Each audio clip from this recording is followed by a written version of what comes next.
So now it looks like this. So the 6 inches got glued right to there, and now we have those 2 flaps that leave that little space along the back.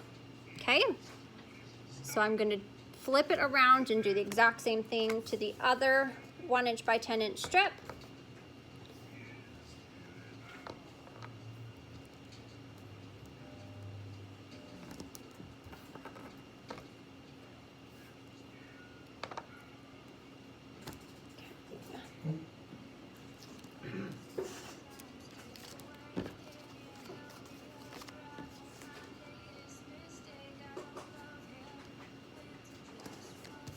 All right, so now when my flaps are not folded, you can see I have this like funny little shape here. And then when they're folded back, I have these 2 nice little spots for my little theater curtains to slide.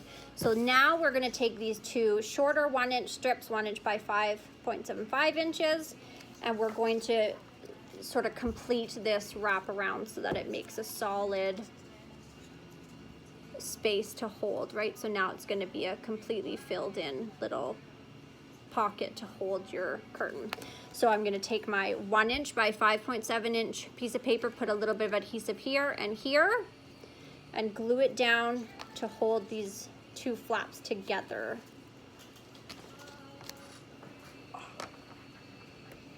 And make sure that you don't put so much adhesive that it shows past these flaps, because if there's any glue through this part, then your curtain won't slide. It'll get stuck on your score tape or whatever adhesive you're using. So make sure that there's only adhesive attaching this piece of paper to these little 2 inch flaps that we've created.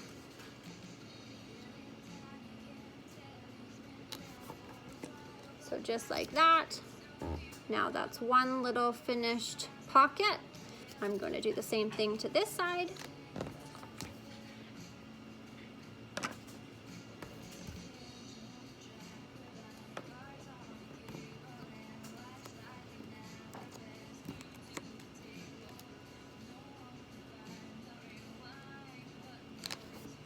All right, so that's the front of it. And then you can see on the back, this is like one little pocket there and another little pocket there. Okay, so now all we have to do is take our base that we built. I don't know how to show this very well, but we're basically gonna slide one side into that little pocket we built from the, oh, I lied, we have to punch the holes first. So I'm using a 1 1/4 inch punch because that's what we had. You can use 1 inch, 1 1/2, it doesn't really matter. But we're just making little spots for your fingers to go to be able to grab at the, like you can see how there's a little hole punch there, so that it's easy to grab those pieces to pull. And it has to go through all layers. So you just take all, there's 3 layers of cardstock there, so make sure you got a good punch. And just punch a little partial circle. Ugh, don't look at my strained face as I try and punch through that. Okay, just like that.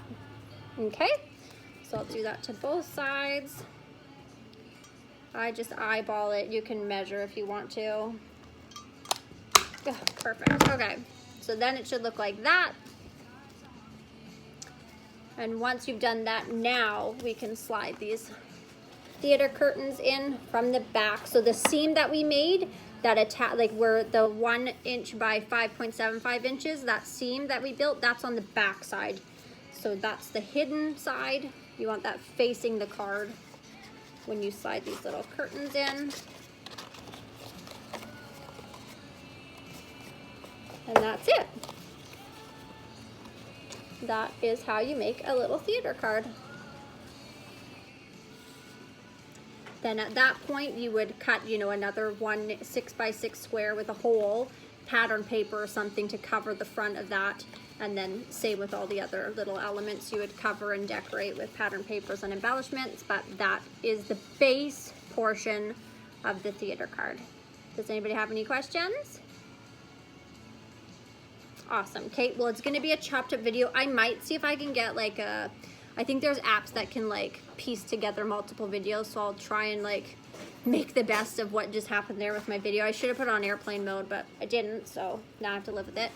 But regardless, it will all go up on YouTube.